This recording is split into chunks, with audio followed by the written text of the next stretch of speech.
So the question here is, how do you leverage a trust relationship, board CEO, to enable a more effective CEO succession discussion process? Who wants to take that? Yeah, I'll start with that since we've just gone through that process. I think we have to normalize CEO succession as good hygiene for companies and boards. And it really needs to start the day the CEO starts, not at some later date, because then it becomes just part of the process of the things that we do. And that, to me, transcends into talent management, which is something that everyone can get their arms around in terms of C-suite leaders and one click below them, where we're actually talking about the people who are running the business today, who have a chance to lead the business tomorrow. But if we build that as a normalized process and we recognize there's a season for everyone, in these roles, and quite frankly, that season is shrinking. It's not a process that starts today and ends tomorrow. It's one that needs to extend over time. So that's what I would make the argument of, make it regular part of the hygiene of the board and the CEO, and make the CEO's challenge to build his or her bench part of the normal routine. And then CEO succession just becomes another thing we do, as opposed to, gee, maybe Jane, it's time for you to leave, right? So. I think you're exactly right, and I think if you just relate it to what's going on in the world, we have an enormous problem with CEO succession in our country. Just look at the number of interim CEOs. Many of those are board members, so you have to think about that dynamic. How were they on the board before they took the CEO job? Was that always their intention? It gets back to people having different objectives perhaps on the board. We're not doing this as well as we can, and normalizing it is really part of it. Making it understood that part of the CEO and the board's job is to be growing that next CEO. So I think you couldn't have said it better. And then maybe just one more point for boards, right? We're going to task the CEO with that internal talent process, but boards have to be building a pipeline of potential externals from day one as well. Yeah, the other statistic that's growing and is alarming is the number of one and done CEOs. So again, really lonely job, really challenging job. 2026 is off to a very challenging start for any number of reasons. The number of CEOs that take their exit packages and disappear is really growing rapidly, and it's alarming because you can look at the external and you can have your folder of CEOs, but they may not be there. They may not want to do it again.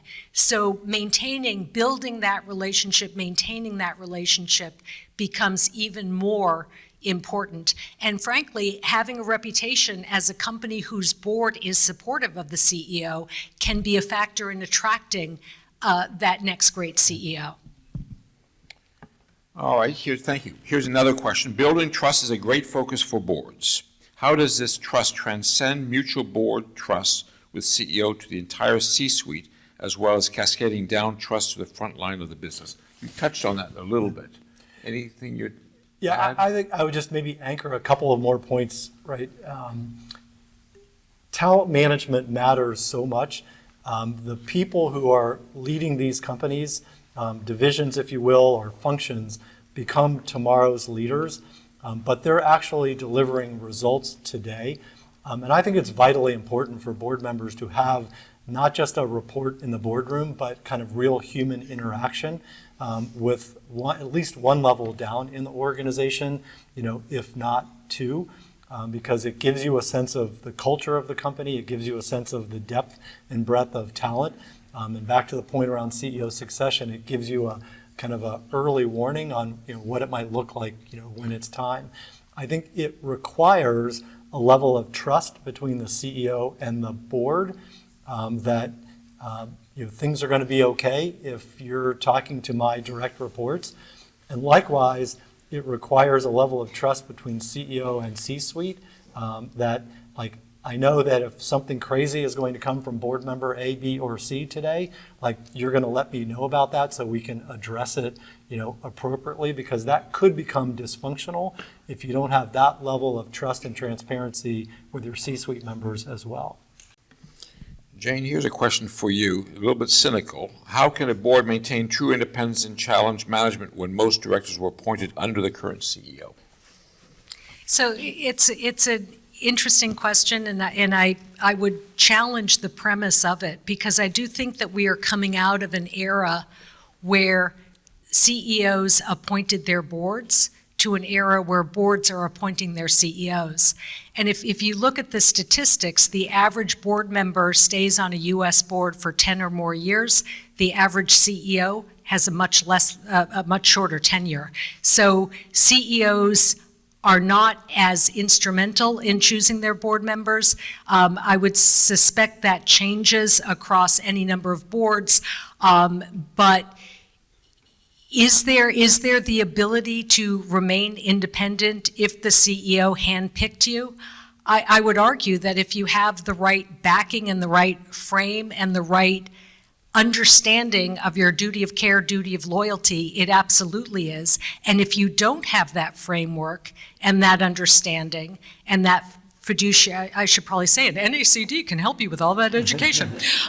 So a little plug there. But if you don't understand that you are the eyes and ears and voice of the people that are not in the room, and you need to use those eyes and ears and voice for the benefit of those people who aren't in the room, you shouldn't be in the room.